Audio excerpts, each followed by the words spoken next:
The rain in Savannah doesn't just fall, Elizabeth, it mourns. It drums against the windows of this old house like knuckles rapping on a coffin lid. Sit down, darling. Leave the graduation gown on the chair. You look so much like me at 22, full of fire and that dangerous, academic naivety that believes the world is a series of equations waiting to be solved. You've always asked why there are no photos of your father. You've looked for his ghost in the attic, in the silver-framed gaps on the hallway walls, and in the reflection of your own eyes. 2 fortnights ago, the ghost walked into my courtroom. He didn't recognize me. Why would he? In his mind, I am a broken girl in a drafty Wisconsin apartment, a footnote in a ledger of conquests. He couldn't have imagined that the naive girl with nothing left to her name in faraway Wisconsin could have anything to do in his hideaway heaven. More so, I reverted to my maiden name, changed my hair and makeup style when we moved here. But I recognized both of them. I smelled that same sandalwood aftershave, faint, beneath the stench of a holding cell, and the world tilted back to 1981. I was the district attorney's daughter, stiff, focused, and hopelessly inexperienced in the language of men. Then came Stephen Canstrand. He was a masterpiece of a man. When he spoke, he leaned in as if he were the only person in a crowded lecture hall. He had this way of tucking a stray hair behind my ear that felt like a holy ritual. I was graduating from University of Wisconsin-Milwaukee at the time. We met in a gas station casually. I am in between jobs, he said.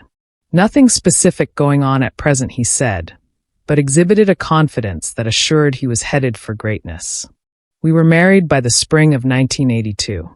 The wedding was small, just my father's colleagues and Steve's cousin, Martina. I remember the feel of the silk on my wedding dress, the way the Wisconsin wind chilled my skin, and the warmth of his hand on the small of my back.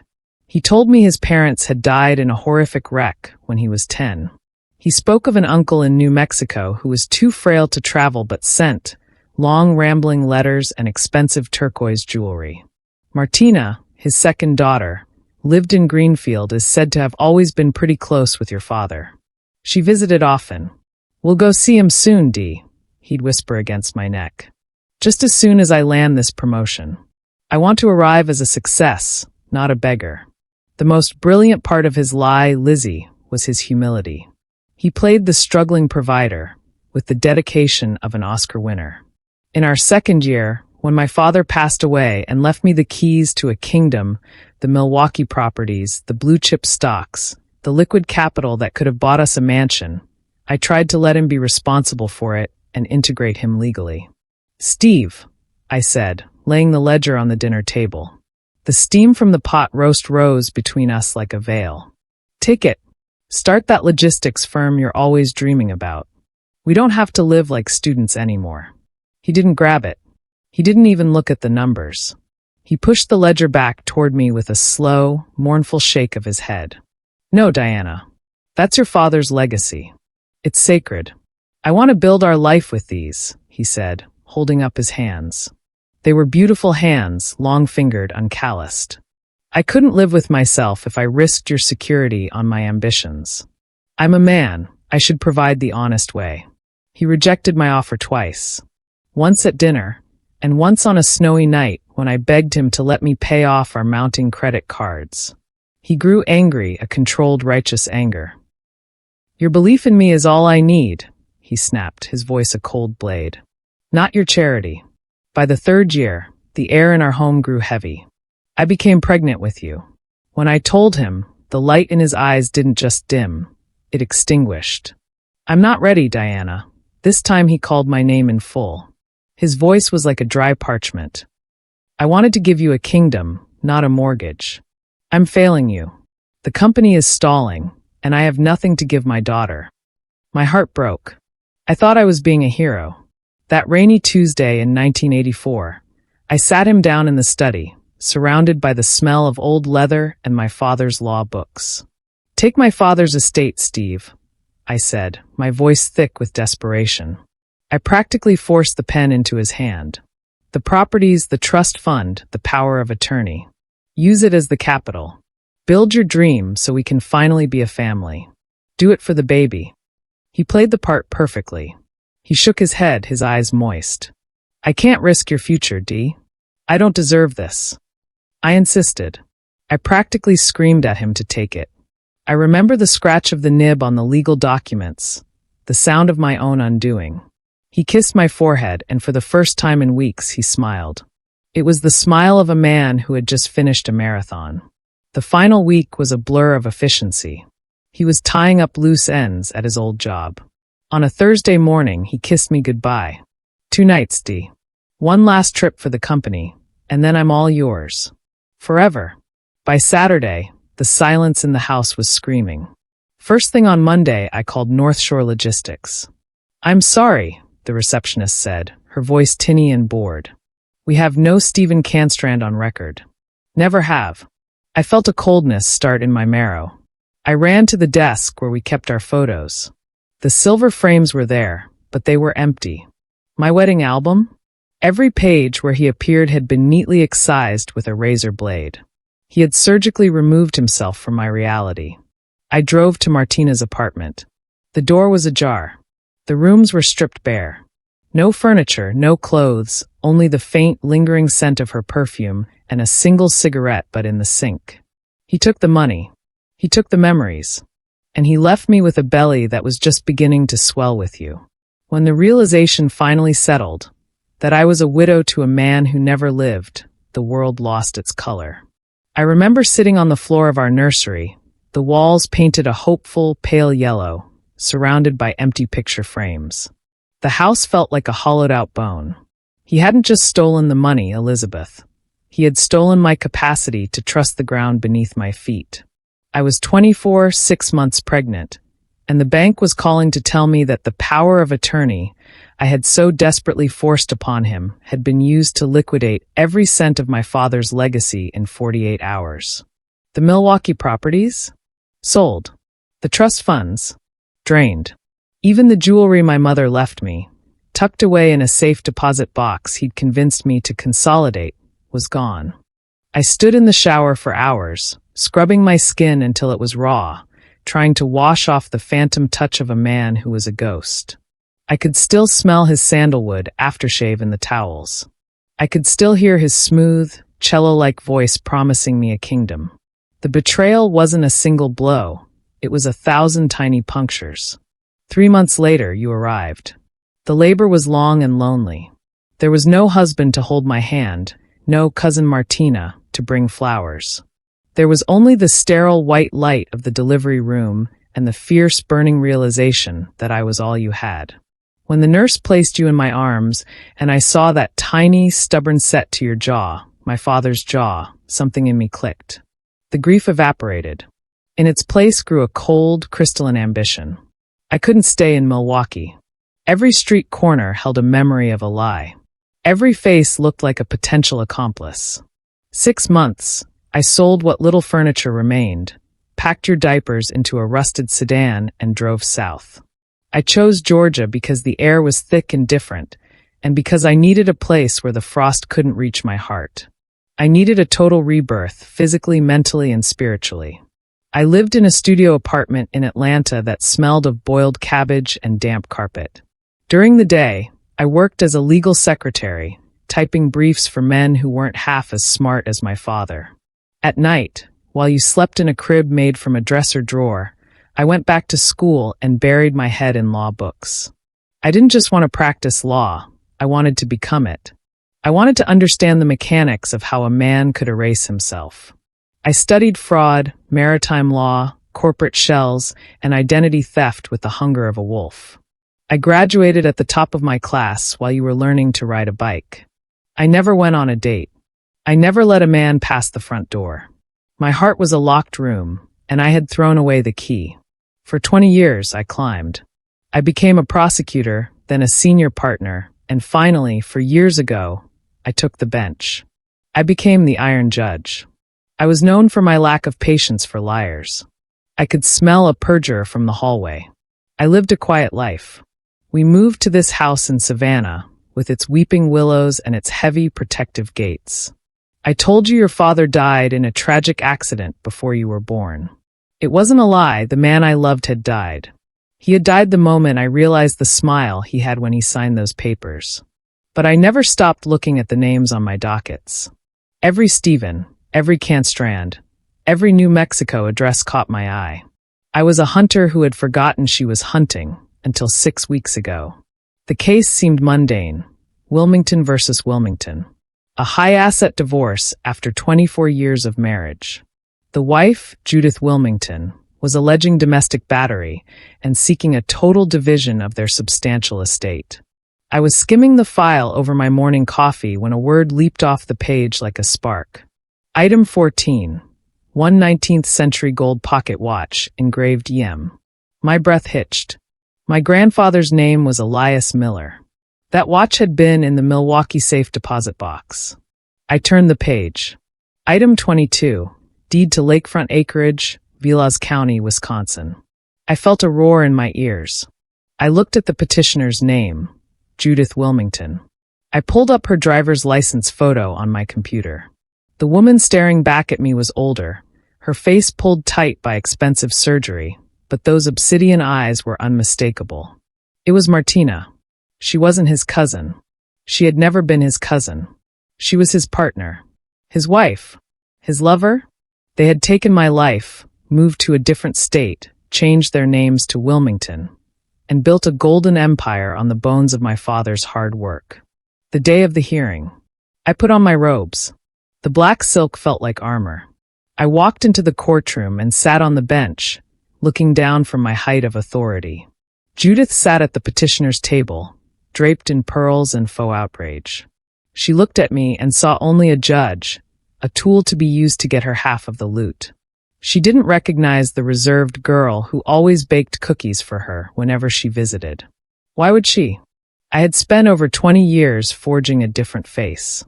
Then the bailiff opened the side door. Francis Wilmington was let in. He was in a navy suit, though his wrists were shackled due to the battery charge. He had aged well. His hair was a distinguished silver, his frame still lean. He walked with that same smooth, predatory grace. The junior executive had become a king. He sat down, adjusted his tie, and looked up at the bench. For a split second, our eyes locked. I saw the moment the recognition hit him. It wasn't a slow realization. It was a physical blow. He went pale, that sickly gray color of old ash. His cello voice failed him. He tried to speak to his lawyer, but his hands, those beautiful, uncalloused hands, were shaking so hard they rattled the shackles against the table. Clink, clink, clink. The fright was so pronounced. Judith smiled, probably thinking he was afraid he would lose and already beginning to panic. It was the sweetest music I have ever heard. Your Honor, Judith's lawyer began. My client seeks a fair distribution of the Wilmington holdings, including the Wisconsin properties. I am familiar with the holdings, I interrupted. My voice was like a gavel strike. In fact, I am so familiar with them that I've spent the last 72 hours cross-referencing their provenance with the Wisconsin State Bar and the National Fraud Registry. The room went silent. I looked directly at Steve. I let the silence stretch until the tension in the room was a physical weight. Mr. Wilmington, I said, leaning forward. You look troubled. Is the chair uncomfortable? Or is it the weight of 24 years of stolen identities finally pressing down on your shoulders? Judith gasped. The realization has just happened to her. She became pale, her face completely drained of color. It can't be, she screamed. Francis stared at me, his mouth open, a fish gasping for air. I am recusing myself from this divorce, I continued, my voice cold and melodic. Not because I cannot be fair, but because I am the primary witness in the criminal racketeering, grand larceny, and identity theft charges that were filed against both of you in the state of Wisconsin at 9 a.m. this morning. I stood up. I have never felt taller. Bailiff, please take the petitioner into custody as well. It seems the Wilmingtons have a prior engagement with the past. I walked out of that courtroom, my dear, and I didn't look back. I came home to you. Recall the day you asked while I was home much earlier than usual? Yes, it was that day. I didn't want to discuss it with you yet. I wanted it properly closed. Now the story is finally over. And the man who didn't exist is finally going to a place where he will be nothing but a number. This is the final movement, Elizabeth. The moment the gavel falls not just on a case, but on a lifetime of shadows. The weeks following that day in courtroom, 4B were a symphony of falling dominoes. You see, Lizzie, a man like your father or Francis, or whatever ghost he was playing this decade, builds his life like a house of cards. It looks magnificent from the curb, but it has no foundation. Once I pulled that single card, the gold watch, the Milwaukee deed, the entire structure imploded with a deafening roar. I didn't just hand them over to the police. I dismantled them with the precision of a surgeon. Because I am a judge, I knew exactly which buttons to press to ensure there was no bail, no misplaced evidence, and no escape. I sat in my study for nights on end, coordinated with the Milwaukee County District Attorney, a man who held the seat my father once occupied. We traced the money. It was a trail of slime stretching across 24 years. He hadn't just taken my inheritance. He and Martina had used it as seed money for a series of predatory real estate scams. They had built a life of country clubs, silk sheets, and vintage wines on the broken backs of people just like the girl I used to be. But the law has a long memory when the person presiding over it has an axe to grind. By the time the trial arrived in Wisconsin, I had orchestrated a civil freeze on every asset they possessed. I watched the news reports as their Georgia mansion was boarded up. I watched the Wilmington names stripped from the charity boards and the gala invitations. And then the reclamation began. Under the Son of Sam laws and statutes regarding the recovery of stolen property, I didn't just get my inheritance back. I sued for the appreciation. I sued for the interest. I sued for the emotional battery of a woman left to rot in a Wisconsin winter. The court ordered the liquidation of everything. Their cars, their art, the very jewelry Martina had draped over her neck, much of it bought with my father's blood. It felt like watching a bonfire. I watched their empire turn to ash, and from those ashes, I carved out a trust fund for you that will ensure you never have to beg a man for a single cent as long as you live. I took back the gold watch. It's in the drawer right there. It stopped ticking, but it's home.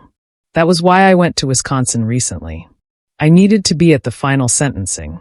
I sat in the gallery, in the very back row, wearing a coat the color of a storm cloud.